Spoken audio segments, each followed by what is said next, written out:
The sky was a roiling tempest of gray and white, clouds rolling over the ridge like restless spirits. The wind howled through the skeletal trees, whipping frozen needles of snow against James's weather-beaten face. Each breath came ragged and sharp, a frosty plume in the biting air. His boots sank deep into the half-frozen earth beneath a blanket of fresh snow, the forest seeming to close around him like a trap. The cold was a living thing, relentless and unforgiving. But James kept moving, his eyes scanning the horizon for signs of life, game or danger. Winter in these unsettled lands was merciless. The war had ended years ago, but peace was a fragile veneer over the chaos of this frontier. Men hunted for survival, and often, for more than just food. Stories of ruthless settlers and vengeful bands were whispered around campfires, warnings wrapped in legend. James had heard them all, and seen enough to know better than to ignore them. His fingers, stiff with cold, tightened around the worn handle of his rifle. He was alone, as always, save for the distant howl of wolves and the crunch of snow beneath his boots. The forest was vast, but the storm was closing fast, blotting out the last faint glow of day. James's jaw clenched. He didn't just hunt to feed himself, he hunted to outrun the ghosts of his past. The wife and child he lost in the fever last spring, the village burned and abandoned. Each step forward was an act of stubborn defiance against the creeping darkness. Suddenly, something caught his eye, a dark shape against the white. His heart quickened. Movement. Not an animal. He crouched low, peering through the swirling snow. There, chained to a gnarled tree, was a woman. Her clothes were ragged, dusted with frost, her hair, tangled and matted, clung to her pale cheeks. She shivered violently, though whether from cold or fear, James could not tell. Her wrists bore cruel iron shackles, locked tightly and tethered to the rough bark. His breath hitched. Chained. Here. In this frozen wasteland. James approached cautiously, his rifle lowering slightly. "Ma'am?"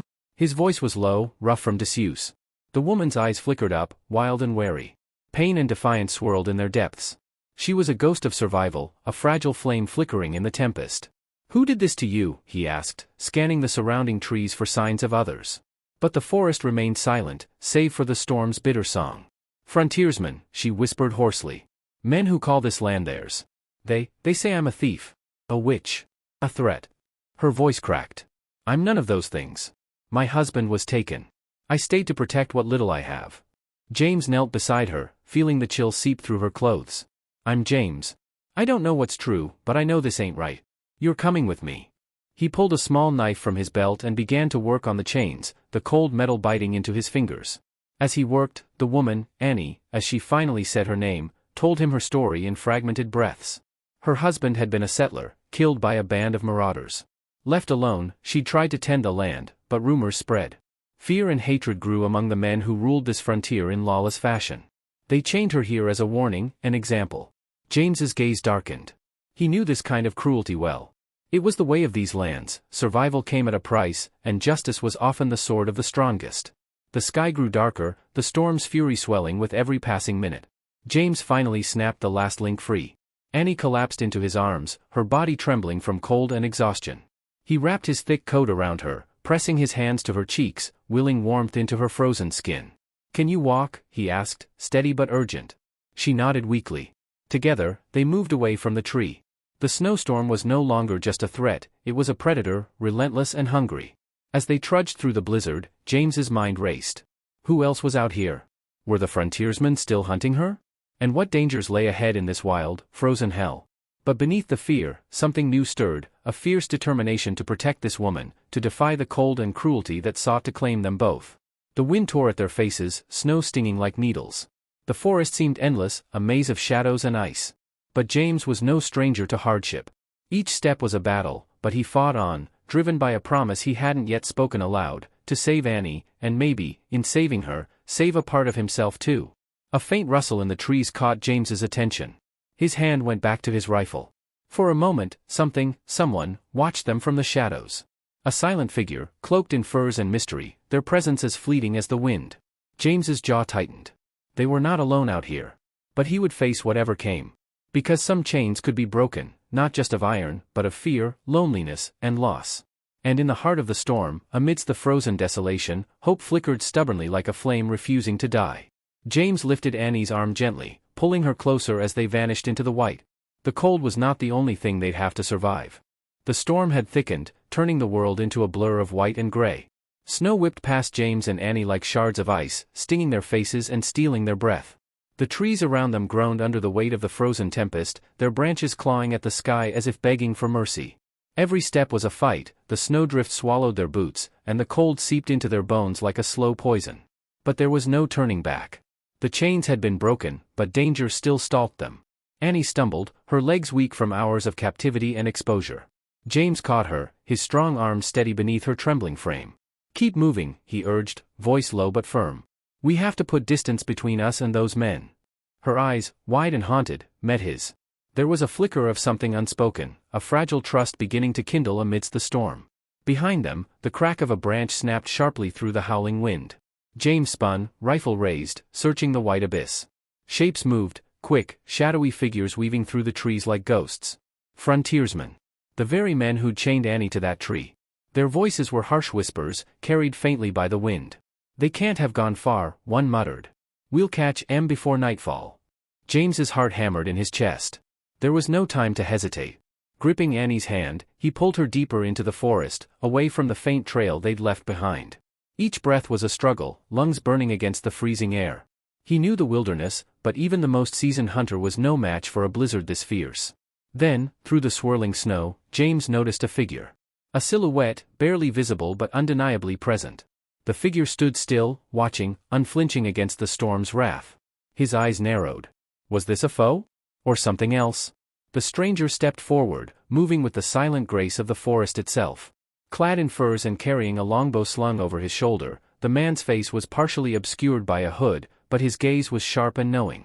Without a word, the stranger gestured toward a narrow path veiled by heavy pines, a route that would take them away from the hunter's likely approach. James hesitated but saw no threat in the man's steady presence. Desperation outweighed caution. "Lead the way," James said, voice rough from cold and exhaustion. The stranger moved ahead, a shadow weaving through white. James and Annie followed, the silent ally guiding them with an uncanny knowledge of the terrain. The trees closed around them like sentinels, shielding them from the worst of the wind, but the chill never relented. Annie leaned on James, her strength waning.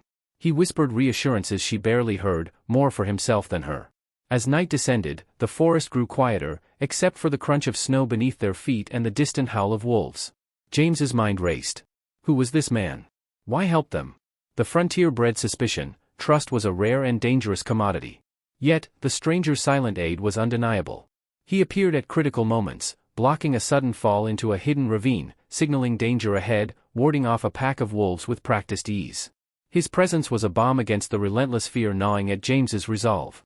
During a brief respite, huddled beneath a thick canopy of furs, Annie pressed her cold hands to her cheeks, eyes meeting James's. "Why do you help me?" she asked softly, voice barely more than a whisper. James shook his head. "I don't know. But out here, sometimes you need to trust the unseen. This man, he's more than he seems." The stranger remained silent, but James caught a hint of a smile beneath his hood. It was a smile that spoke of ancient woods, old scars, and wisdom forged in solitude. Hours passed like this, a fragile dance between hope and despair. The storm seemed to take pity, the snowfall lessening to a gentle drift. But the frontiersmen were relentless, their pursuit unyielding. Suddenly, the forest erupted with noise, shouts, snapping branches, the unmistakable crack of gunfire. James shoved Annie behind a thick tree, shielding her as he raised his rifle. The hunters burst into view, faces twisted with greed and fury, weapons drawn and eyes burning with hatred. There was no room for mercy here, only survival. Shots rang out, sharp echoes in the frozen night. James fired, each pull of the trigger a desperate prayer. The stranger appeared beside him, swift and deadly with his bow, arrows finding their marks with eerie precision. Together, they fought, a whirlwind of bullets and arrows, snow kicked up in clouds around them. Amidst the chaos, Annie's breath hitched, panic gripping her heart. James's gaze locked with hers, steady and fierce. "Hold on. We'll get through this." The fight was brutal but brief. The frontiersmen faltered, retreating into the woods with curses and broken pride. Silence reclaimed the forest, broken only by their heavy breathing and the settling snow. James lowered his rifle, eyes searching for their mysterious ally. But the stranger was already slipping back into the shadows, as if a part of the wilderness itself. James called after him, but only the wind answered. Exhausted and shivering, James wrapped Annie in his coat once more. "We're not safe yet. But we've come farther than I thought possible." Annie nodded, her fingers clutching his sleeve. In the stillness that followed, a bond had been forged, not through words, but through shared peril and fragile hope. The frozen wilderness was vast and merciless, but together, they would face whatever came next. And somewhere beyond the trees, the silent ally watched, a guardian unseen yet unforgotten. The forest's edge was a jagged line etched against the dimming sky, where the twisted pines gave way to the barren expanse of frozen plains. The storm had eased to a cold whisper, but the threat remained, relentless cold and men who would see Annie chained once more, or worse. James and Annie stumbled into a small clearing, breath visible in the frigid air, hearts pounding with exhaustion and dread. The weight of the day's flight pressed down like the snow on their shoulders. James scanned the horizon, searching for refuge. He knew of an old cabin, long abandoned but still standing, that might offer shelter from the night. A place to rest, to tend wounds, and to plan their next move. He gripped Annie's hand, pulling her forward. "There's a cabin not far from here. We can't stay out in the open." Annie nodded, her eyes glassy but fierce with determination. The chains were gone, but the scars remained, etched deep in her wrists and in her soul. She leaned on James, drawing what strength she could from his steady presence. "I can't go back. Not to those men. Not to that life." James's jaw tightened. He felt a swell of something unfamiliar, protection, hope, maybe even something softer. "Then we'll make our own way. Together." The cabin emerged through the thinning trees, a weathered structure, its timbers groaning under the weight of ice. The door hung crooked but intact. James pushed it open with a grunt, the hinges protesting like a warning. Inside, the air was stale and cold, but it was shelter. A cracked stone hearth sat in one corner, and a few scraps of old blankets lay in a heap on the floor. James set Annie down carefully, pulling off his coat to share warmth. He kindled a fire with trembling hands, the flames sputtering to life and casting dancing shadows against the rough walls. Annie watched the fire, her fingers tracing the faded scars on her arms. "I never thought I'd see warmth again," she murmured. James looked at her, the flickering firelight softening the harsh lines of his rugged face. "We've survived worse. And we're not done yet." But the dangers outside were not the only battles ahead. The memory of the frontiersmen's cruelty gnawed at them both, a silent threat that lingered like the cold. James pulled out a small knife, cleaning the wounds on Annie's wrists with careful hands. "These scars don't define you," he said quietly. "Not anymore." The night stretched long and heavy. Annie spoke little, but in the quiet moments, James glimpsed the woman beneath the chains, resilient, haunted, yearning for something beyond mere survival. And he, too, was changing. The isolation that had once defined him was yielding to a fragile hope, built on trust and something deeper still.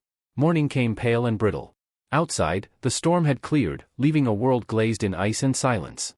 James and Annie moved cautiously, knowing the frontiersmen could still be lurking, watching, waiting. Suddenly, a crack echoed through the stillness, a rifle shot slicing the cold air. James's hand went to his weapon, heart pounding. From the tree line emerged the same silent stranger, his eyes sharp but wary. James nodded, relief mingling with suspicion. "You came back." The stranger stepped forward, lowering his bow. "This land is harsh," he said simply. "But even harsher for those who fight alone." Together, they formed an unlikely alliance. The stranger shared knowledge of hidden paths, safe water, and ways to track without leaving trails. He was a ghost of the wilderness, both protector and enigma. Days passed in a blur of survival, finding food beneath the snow, dodging patrols, and tending to wounds. Through shared hardship, the bond between James and Annie deepened. They spoke of dreams long buried, of homes rebuilt, of laughter echoing beyond the cold. Then came a moment of fragile peace, a quiet morning when the sun broke through the clouds and bathed the frozen land in golden light. James and Annie sat by the fire, the stranger watching from the shadows. James looked at Annie, his voice steady but tender. "I don't know what the future holds. But I want you by my side. Here. Now." Annie's eyes brimmed with tears, grief, hope, and a spark of something new. "Marry me," James said, the words raw but certain. "Today. Before the storm returns." The stranger stepped forward, producing a small, worn Bible from beneath his cloak. "Then let us make this oath, against the cold and the wilderness. To face the storm together." In the simple cabin, warmed by fire and fragile vows, James and Annie were bound, not just by law, but by the fierce will to survive, to heal, and to build something new. Outside, the wind whispered its warnings, but inside, a spark of hope kindled against the darkness. The next days would be hard. The frontiersmen were not done. But James, Annie, and their silent ally were ready. Together, they faced the wild with a courage born of shared pain and quiet strength. The chains were broken, but the journey had just begun.